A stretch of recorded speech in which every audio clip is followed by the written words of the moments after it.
给他一份爱戴，他能为你赴汤蹈火，他为爱所恨，又为爱所痛。欢迎收看纪录片《陶乐斯本纪》。注意，以下会加入个人的看法以及猜测。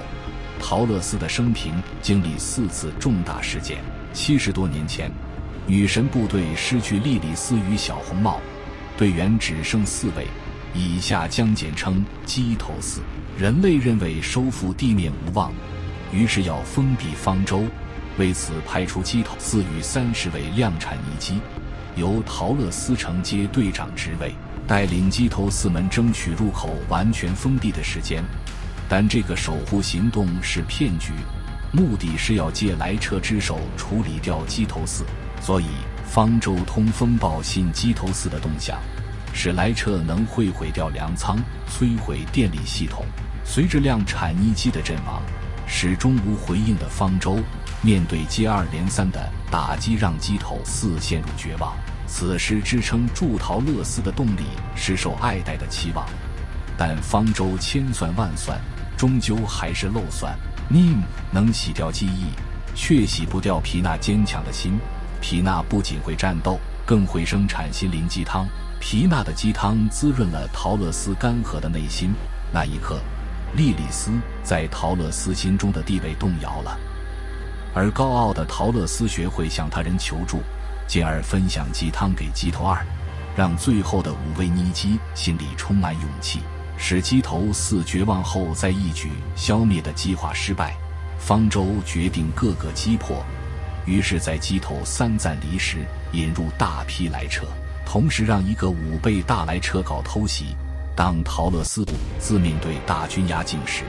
被要求夺旗的皮娜发现偷袭，挺身站出，守住了陶乐斯的身后。本来的皮娜是无法打赢大莱彻，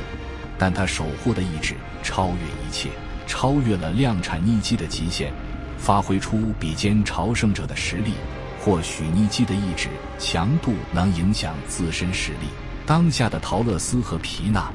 2位的意志都是前所无比的坚毅，所以才能以一己之力完成守护。这也解释是喜提康 AK 移动式尼基兴奋剂为何能一而再再而三达成不可能的任务。皮娜打倒了大莱彻，却遭到侵蚀。在皮娜恳恳请求下，陶乐斯忍痛亲手处决皮娜，此为陶乐斯第1次的重大事件。陶乐斯的内心出现空洞，但在此时鸡头四收到了来自方舟的讯息，突然获得方舟通讯的喜悦以及失去皮娜的痛苦，使陶乐斯出现类似谵妄症的病状。他看到皮娜的幻觉，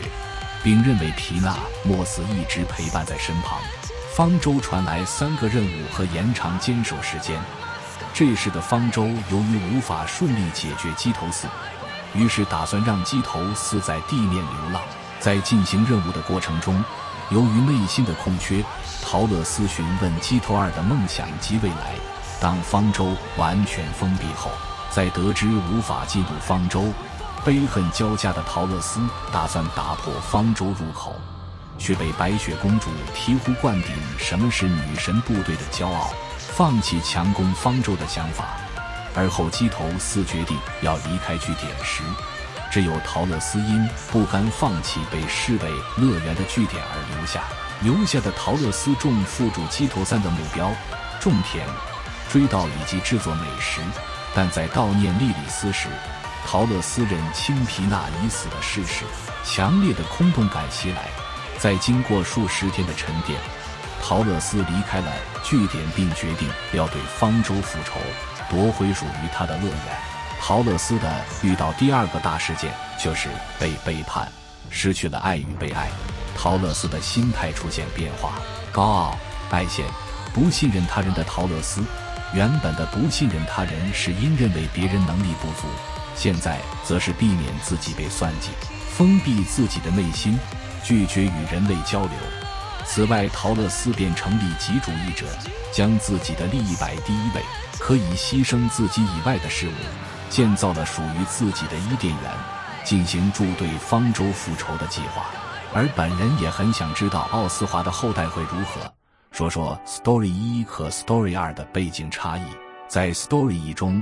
基头四在女神部队的框架下，无法自由地追逐梦想，所以是以6个代表女神部队成员的圆圈，黑白的基调和闭眼的基头四。在 Story 2中，基头四被放生后，脱离了女神部队的框架，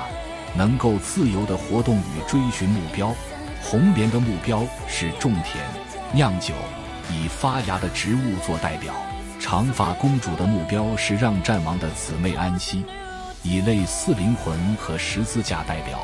白雪公主的目标是吃美食，但是在地面流浪几乎无法完成，用第2个目标消灭来车代替，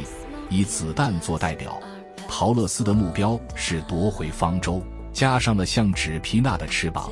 以打破的圆表示无法遵守约定，要对方舟复仇。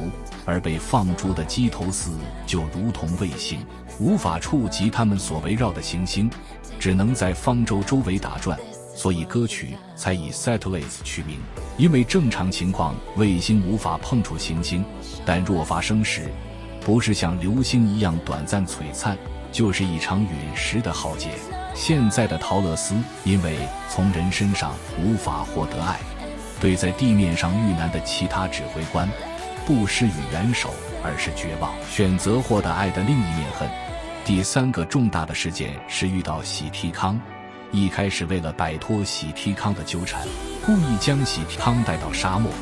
一方面寻找心中的白花，可见陶乐斯还是莫忘记莉莉丝，一方面折磨喜提康，目的是让喜提康展现出恨的一面。只可惜喜提康依旧展现温柔体贴，一字一句打动陶乐斯，使陶乐斯内心对于人类的所松动了。之后喜提康得知当初的事情，向陶乐斯道谢，陶乐斯的锁几乎被撬开，但不想再次被背叛的他选择了逃避。而在最后，当喜提康要离开伊甸园时，好不容易重获爱的陶乐斯回想助于喜提康在伊甸园发生的一切，认清他还是爱主人类，承认了喜提康的胜利。至于第4个重大的事件，纪录片《陶乐斯本纪》将会为您持续播出。